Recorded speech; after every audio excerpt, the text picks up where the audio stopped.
Ya, Assalamualaikum dan salam sejahtera. Pembuka kata lidah bicara, izinkan saya mulakan bicara.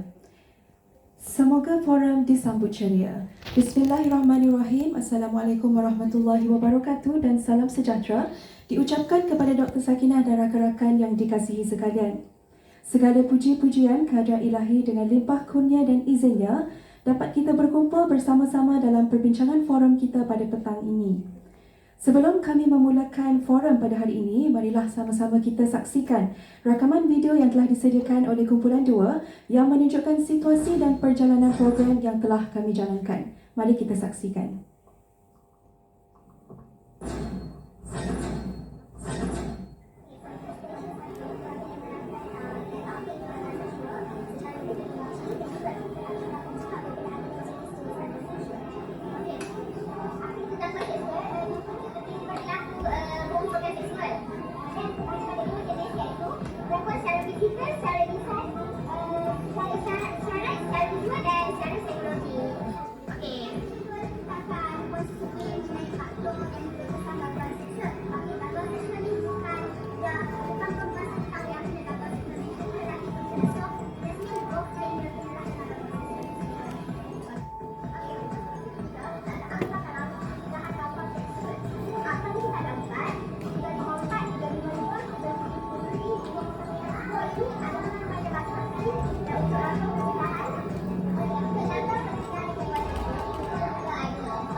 Hadirin yang dihormati, sebelum saya memperkenalkan ahli-ahli panel kita pada hari ini, izinkan saya untuk mengupas terlebih dahulu tajuk forum kita pada hari ini.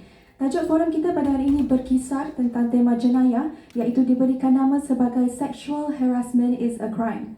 Gangguan seksual merangkumi pelbagai perilaku yang melibatkan pelecehan dan eksploitasi seksual.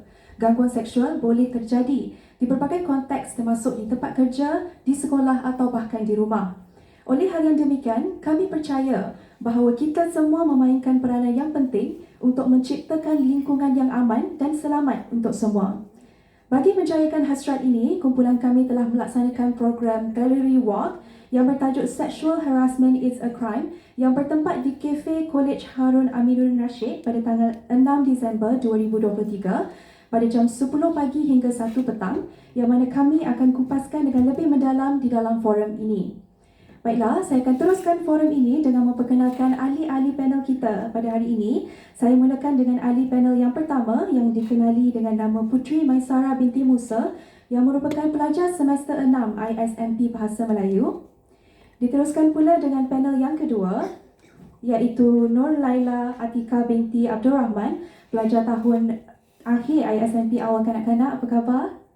Okey, kita teruskan dengan panel yang seterusnya iaitu Alice Anak Junis yang merupakan pelajar tahun akhir ISMP Moral. Apa khabar Alice? Okey, dan panel kita yang terakhir iaitu Syafiqah Elmira binti Ridwa yang juga merupakan pelajar tahun akhir ISMP Moral. Apa khabar? Okey. So, semua dah bersedia ke untuk kita teruskan dengan sesi soal jawab? Baiklah, tanpa kita lengahkan masa lagi, marilah sama-sama kita mulakan forum kita pada ini dengan mengajukan soalan yang pertama kepada panel pertama kita. Sudah bersedia? Saudari Maisara? Okey. Mengapakah kumpulan anda memilih topik ini sebagai salah satu topik untuk program anda? Boleh kongsikan?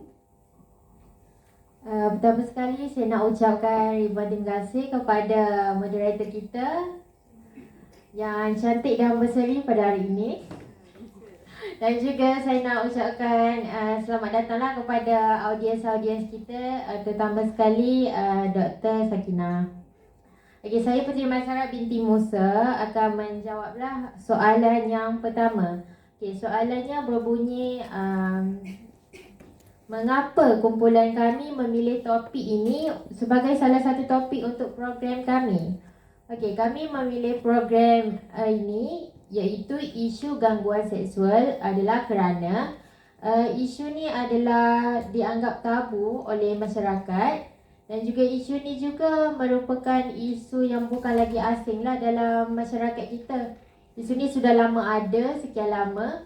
Dan juga kita perlu tahu apakah yang perlu kita lakukan dan juga apa langkah-langkah yang kita perlu tahu apabila kita menghadapi isu ini. Okay, jadi sebagai manusia, kita perlu tahulah apa langkah yang perlu kita buat apabila kita sendiri yang menghadapi ataupun orang-orang di sekeliling kita yang menghadapi isu gangguan seksual ni. Sebagai contoh, kita terutama sekali di universiti ni, kita tahu kan, kita selalu ada apa itu orang panggil, persekitaran kita ni lelaki, perempuan. So kita macam terbuka dan juga bebas. Jadi kita sebagai pelajar, kita kena tahu apa itu gangguan seksual apabila kita menghadapi di universiti ni. Sebab gangguan seksual ni boleh berlaku di mana-mana saja, bukan saja di luar sana maupun di universiti.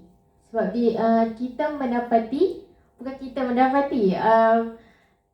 sekarang ni di berita ataupun di luar sana kita dapati isu ni bukan sahaja berlaku di kalangan orang yang dewasa ataupun tua, tapi di universiti pun banyak isu-isu yang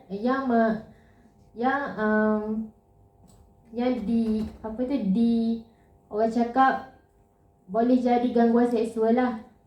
Contohnya panggilan, usikan, dan kadang-kadang dia menjadi kepada bahan gurauan. So kita tidak boleh menormalisasilah benda-benda yang kita anggap gangguan seksual, supaya benda tu tidak boleh dianggap normal ataupun bahan gurauan lah. Okay, jadi itu sahaja sebagai jawapan untuk soalan yang pertama. Terima kasih. Okey, terima kasih diucapkan kepada panel pertama di atas perkongsian yang diberikan, dan saya percaya bahawa seperti mana yang dikongsikan oleh saudari Maisara sebentar tadi, gangguan seksual ini boleh berlaku di mana-mana sahaja. Jadi penting untuk kita sentiasa memberikan kesedaran dengan mengadakan kempen-kempen atau program seperti ini. Baiklah, kita akan teruskan dengan soalan yang kedua, dan soalan ini akan diajukan kepada panel yang kedua. Sudah bersedia? Baiklah, soalan yang seterusnya berbunyi, apakah isi perbincangan yang dinyatakan ketika program berlangsung? Boleh ceritakan? Okey, terima kasih kepada moderator. Saya panel kedua akan membincangkan mengenai isi perbincangan yang dinyatakan ketika program berlangsung, iaitu apa itu gangguan seksual, jenis gangguan seksual, faktor dan kesan dan hukuman atau akta. Selain itu, kami juga mengadakan sedikit kuis bagi menghargai masa-masa pendengar-pendengar kami. Okey. Okey. Kami juga mengadakan perbincangan mengenai gangguan seksual, di mana terdapat jenis-jenis gangguan seksual seperti usikan atau sebagainya. Selain itu, jenis gangguan seksual, faktor dan kesan, dan hukuman atau akta. Macam mana saya nak cakap ya? Hukuman atau akta bagi memberi kesedaran kepada sesiapa yang mengadakan gangguan seksual, akibat melakukan gangguan seksual dan sebagainya. Itu sahaja dari saya. Terima kasih diucapkan kepada panel yang kedua, dan saya bersetuju bahawa isi-isi perbincangan yang telah dikongsikan itu merupakan satu perkara yang sangat penting, terutama kerana kita nak memberikan kesedaran kepada orang ramai. Bila kita berfikir daripada perspektif yang berbeza, kita tahu, semua orang tahu berkenaan dengan gangguan seksual. Tetapi apabila kita membuat kempen-kempen sebegini dan kita bincangkan berkenaan dengan faktor-faktor, kesan-kesan dan sebagainya, sedikit sebanyak dia membuka mata orang ramai berkenaan dengan isu gangguan seksual. Baiklah, saya teruskan forum kita pada hari ini dengan mengajukan soalan yang ketiga kepada panel kita yang ketiga, iaitu saudari Alice.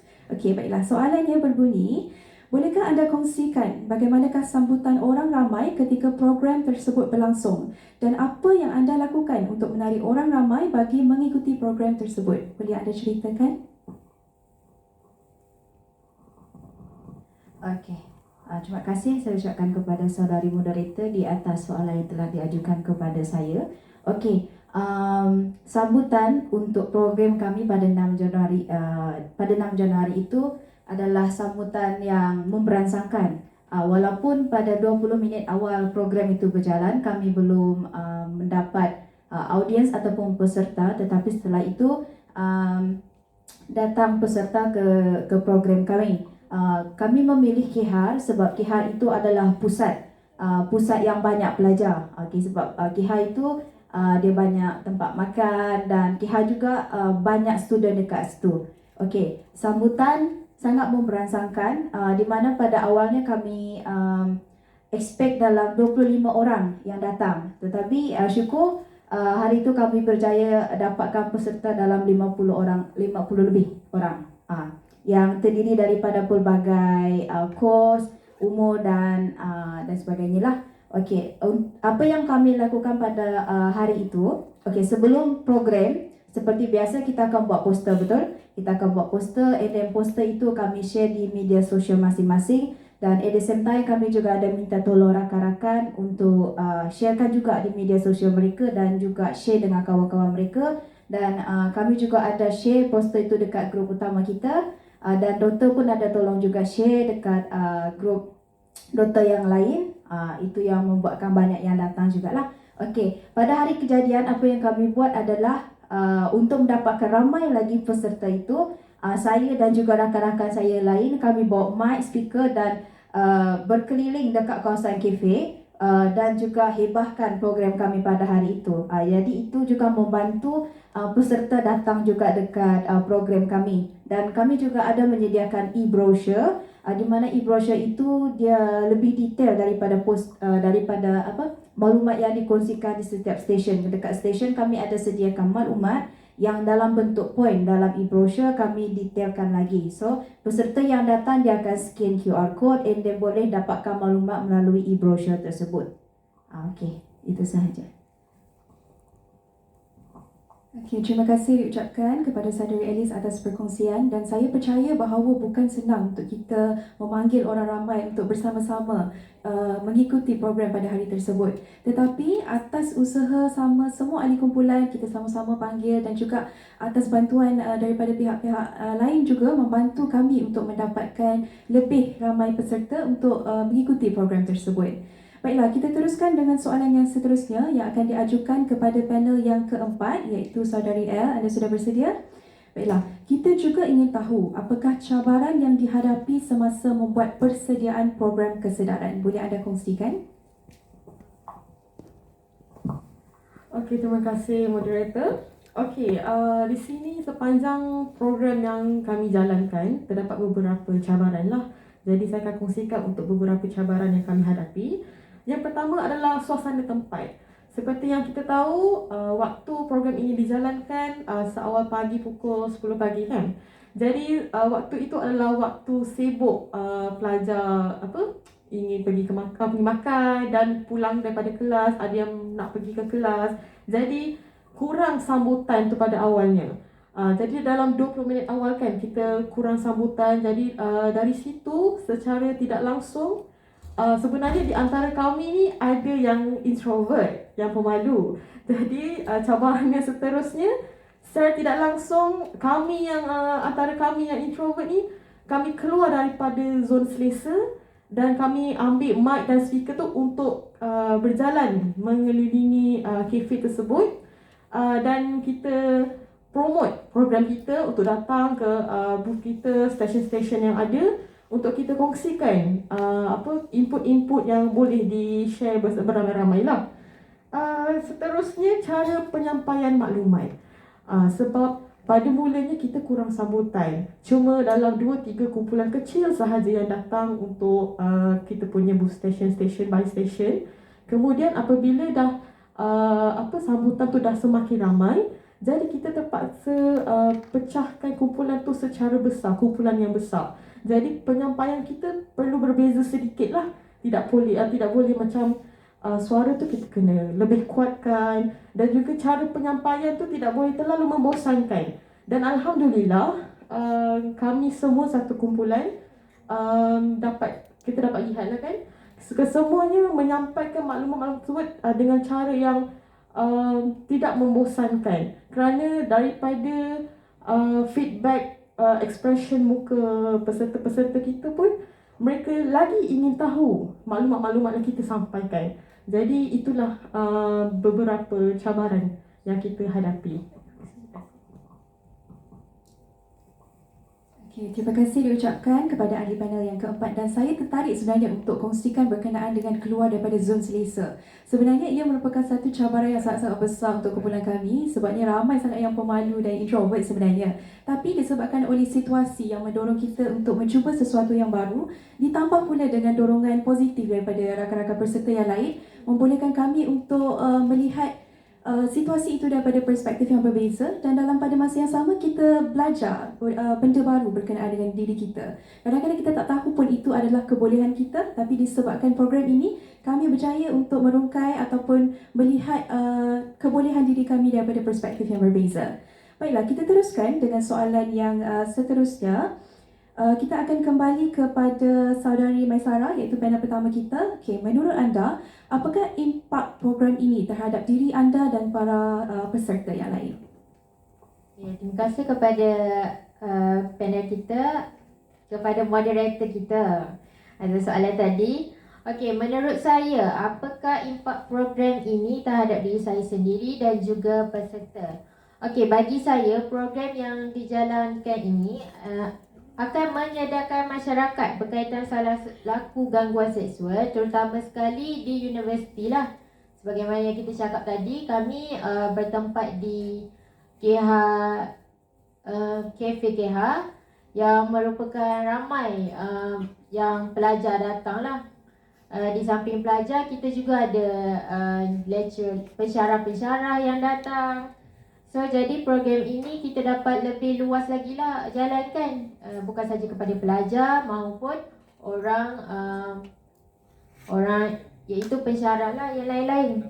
Okey, jadi program ini impak dia kepada para peserta, of course tentulah boleh menyedarkan mereka berkaitan salah laku gangguan seksual, bukan saja dari segi bentuk-bentuk gangguan seksual seperti usikan, gurauan, perkataan dan juga lain-lain lah. Selain daripada bentuk gangguan, kita masyarakat juga akan mengetahui berkaitan akta-akta, iaitu contohnya adalah apa yang boleh dikenakan, seperti penjara maksimum 2 tahun atau hingga ke 10 tahun, ataupun denda, iaitu seperti sebat atau dua-dua daripada hukuman itu, dan juga denda atau samanlah yang boleh dikenakan kepada suspek itu. Okey, jadi kepada saya sendiri, impak itu of course lah saya akan lebih berwaspada dan juga berhati-hatilah dengan orang luar dan orang yang tidak dikenali. Tapi benda ni bukan saja orang tak dikenali boleh berlaku, maupun orang yang kita kenal ataupun dekat pun boleh berlaku gangguan seksual ni. Jadi kita kena lebih berwaspada dan juga hati-hati. Okey, selain tu gangguan ni juga tak boleh dinormalisasikan sama ada perempuan maupun lelaki, kerana bukan saja perempuan yang dapat gangguan seksual ni, tetapi lelaki pun dapat gangguan seksual secara sedar dan tak sedar. Okay, jadi lelaki dan perempuan perlu berhati-hatilah. Okey, jadi itu saja impak program ni kepada saya dan juga peserta lah. Terima kasih. Okey, terima kasih diucapkan kepada panel pertama di atas perkongsian yang diberikan. Dan betul kata panel pertama, kita semua perlu lebih berwaspada. Walaupun gangguan seksual ini merupakan satu perkara mungkin untuk setengah orang satu perkara yang biasa, tetapi gangguan seksual boleh berlaku kepada semua masyarakat, tak kira umur dan tak kira jantina lah. Baiklah, kita akan teruskan dengan soalan yang keenam yang akan diajukan untuk panel ketiga, iaitu saudari Alice. Soalannya berbunyi, adakah anda rasa program ini dapat memberi pendedahan pada khaliat ramai bahawa sexual harassment ini bukan sesuatu yang remeh di negara kita? Apa pendapat anda? Okey, baik. Untuk soalan itu, saya senang untuk membuka sedikit ruang pada hari ini kepada audiens kita. Okey, saya nak tanya pengetahuan rakan-rakan audiens lah. Gangguan seksual itu apa sahaja yang anda semua tahu tentang gangguan seksual? Apa jenis gangguan seksual yang rakan-rakan semua tahu? Sentuhan, and then apa lagi? Percakapan, okey. Pandangan mata, okey. Okey, dari segi mata, okey. And then ada lagi? Gurauan, okey. Chat. Oh, chat. Oh, ingatkan chat. Okey, chat. Okey, selain daripada yang dinyatakan ada lagi tak? Ya? Okey, stalker? Stalk social media, okey. Okey. Itu adalah antara gangguan seksual yang rakan-rakan semua tahu. Tapi sebelum itu, jenis gangguan seksual siapa yang bertanya itu? Awal. Okey, jenis-jenis gangguan seksual ada dalam berapa hari itu? Ada dalam 5 ya, Mimi. Ada dalam 5, iaitu gangguan seksual daripada komunikasi, daripada sentuhan, daripada visual, daripada sosial dan daripada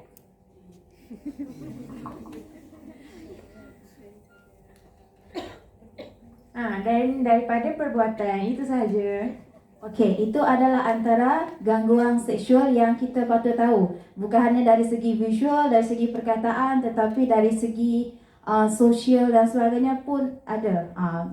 Gangguan seksual ini bukan saja orang itu menyentuh kita, pandang kita dengan pandangan mata yang lain-lain lah.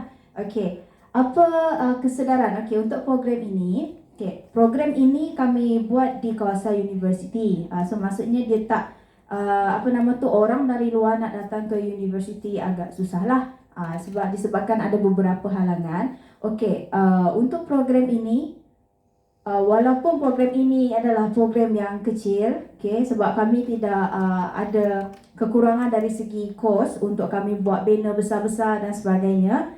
Jadi bagi saya, peserta yang datang adalah peserta universiti kan. Peserta universiti, kita di universiti ini, saya rasa semua ada basic knowledge tentang apa itu gangguan seksual. Okey, bagi peserta yang datang pada hari itu dan rakan-rakan dia ada yang tak datang, so basically bila dia datang dekat program yang kita adakan itu, dia ada dapat knowledge yang baru. Mungkin dia hanya tahu apa itu gangguan seksual. Oh, gangguan seksual hanya menyentuh dan pandang memandang dan sebagainya. Tetapi pada program hari itu kami ada terangkan dengan lebih detail apa itu gangguan seksual sekali dengan akta-akta. Okey, kalau anda ingin mencuba melakukan gangguan seksual, ada akta yang akan menghukum anda. Jadi jangan sekali lah untuk lakukan benda tu. So bagi yang datang itu, dia boleh share dengan rakan-rakan dia. Okey, awak tahu tak, saya datang tadi, saya dah dapat ilmu baru dekat tentang gangguan seksual ni. Awak hari tu cakap gangguan seksual ni visual, pandangan, tapi ada juga dari segi sosial dan sebagainya. So sedikit sebanyak dia dapat spread knowledge itu dengan rakan-rakan dia dan itulah. Okay, saya rasa program seperti ini bukan saja dapat buat di universiti, tetapi kita punya kerajaan juga ada buat program yang seperti ini, seperti program anti-seksual dan sebagainya, supaya masyarakat dekat negara kita ini bebas daripada gangguan seksual dan jangan lakukan gangguan seksual. Okey, itu sahajalah. Okey, baiklah, terima kasih kepada saudari Alice di atas penerangan tersebut, dan saya bersetuju bahawa impak ataupun kita kata program ini mampu memberi pendedahan dan telah memberi pendedahan sebenarnya. Apabila kita dapat menilai kita tengok peserta tu daripada ekspresi muka dan sebagainya menunjukkan bahawa mereka faham, dan kita dapat berkongsi maklumat yang kiranya dengan penjelasan yang lebih baiklah daripada setiap panel. Baiklah, kita akan teruskan dengan soalan yang seterusnya yang akan diajukan kepada panel yang kedua kita, iaitu saudari Laila. Okey, tidak dapat dinafikan gangguan seksual ini merupakan antara salah satu masalah ataupun kita boleh kata sebagai satu jenayah yang tidak asing lagi. Jadi menurut anda, mengapakah program ini perlu ditekankan pada masa kini? Boleh anda kongsikan? Okey, terima kasih kepada saudari moderator. Antara kaitan program ini dengan isu semasa ialah pada masa ini ramai orang menormalisasikan gangguan seksual iaitu dari segi berbagai budaya, agama dan bangsa. Selain itu, banyak negara juga yang terlibat dalam gangguan seksual. Di samping itu, terdapat juga gangguan seksual di dalam rumah dan di luar kawasan rumah. Sebagai contoh, student nak order prebet kan.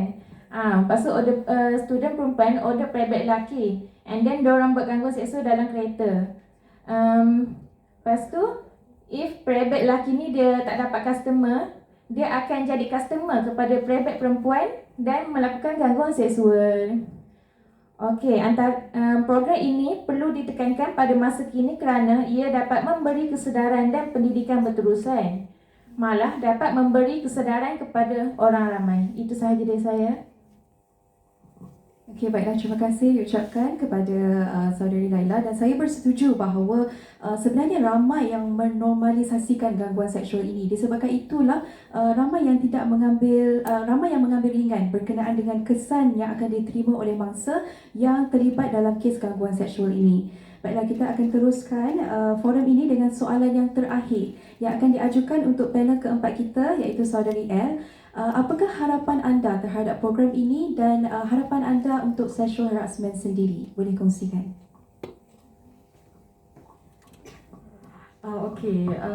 Harapan semestinya saya berharap dengan program kecil kami ini, halayak ramai dapatlah serba sedikit input yang kami sampaikan. Okey, sebab seperti yang kita tahu, masyarakat kita sekarang dah menjadi budaya saling salah menyalahkan baik lelaki maupun perempuan. Kerana mereka menganggap bahawa gangguan seksual ni hanya terjadi kepada kaum wanita, sedangkan banyak kes yang berlaku pada kaum lelaki juga. Jadi perkara ni kalau kita ikutkan isu-isu yang berlaku di Malaysia juga, dia tidak mengira jantina dan umur ya. Sebab gangguan seksual ni dia boleh terjadi kepada lelaki, perempuan dan juga kanak-kanak. Jadi mereka juga, masyarakat sekarang pun tidak tahu bagaimana untuk bertindak. Mereka merasakan okey, kalau sampai tahap merogol baru dikategorikan teruk dan baru kita boleh laporkan kepada polis. Sebenarnya gangguan seksual walaupun dengan hanya pandangan, kita dah boleh melaporkan kepada polis dan mengikut akta-akta yang disediakan lah. Okey, jadi harapan seterusnya kita sebagai mahasiswa, walaupun program kita ni kecil-kecilan, tetapi teruskanlah kita buat program-program awareness macam ni. Sebab kita bukan sahaja soal sexual harassment, ada juga tentang mental health, scammer alert. So teruskan program-program macam ni sebab kita hanya tahu luaran saja. Oh, sexual harassment, oh, scammer alert. Sebab kita tak tahu kesan yang memberi impak yang besar. Contohnya untuk tajuk sexual harassment ni, kesan dia sangat besar bukan hanya untuk diri sendiri, tetapi untuk keluarga dan masyarakat. Jadi kesannya kalau kita lihat secara terperinci, sangat memberi kesan yang besar lah sebenarnya. Okey, untuk harapan untuk sexual harassment, semoga dengan input yang kita sampaikan kepada halayak ramai pada tempoh hari, kita akan lebih berjaga-jagalah dan dengan input yang tentang kesan, akta-akta, kita terus dapat alert benda-benda sebegini. Sebab perkara ni tidak mengira waktu bila nak jadi. Kadang-kadang kita on the way nak ke kelas, kita dalam bas dan di mana-mana sahajalah. Jadi jika ada tanda-tanda seseorang tu melakukan gangguan seksual kepada kita, kita harus dapat bertindak. Sebab kita pun telah menyampaikan dan kita menerangkan bagaimana untuk bertindak, macam mana kita nak melaporkan kepada polis, apa yang kita perlu buat supaya benda ni tidak menjadi kesan yang terlalu teruk untuk kita punya mental health kita sendiri. Dan itu sajalah untuk harapan saya. Semoga kita semua dapat menjaga diri masing-masing. Sekian, terima kasih. Terima kasih diucapkan kepada saudari L di atas perkongsian tersebut dan saya nak menekan kembali perkongsian daripada saudari L berkenaan dengan walaupun program ini merupakan satu program yang kecil-kecil sahaja tapi sebenarnya kecil-kecil pun boleh memberi impak jika ianya terus dilakukan. Oleh itu kami percaya bahawa program seperti ini perlu diteruskan untuk membantu meningkatkan kesedaran, bukan saja kesedaran diri kita tetapi juga kesedaran orang ramai supaya kita dapat mencegah dan mengubah norma sosial yang tidak sihat. Baiklah, terima kasih saya ucapkan kepada keempat-empat ahli panel kerana sudi hadir dan sudi menyuarakan pendapat masing-masing. Semoga apa yang kita dapat pada hari ini bukan sekadar masuk telinga kanan dan keluar telinga kiri. Dan nampaknya masa amat mencemburui kita. Sebelum berakhir, mari kita sama-sama menepuk tangan untuk diri sendiri kerana berjaya dan tekun mendengar perbincangan kita pada hari ini.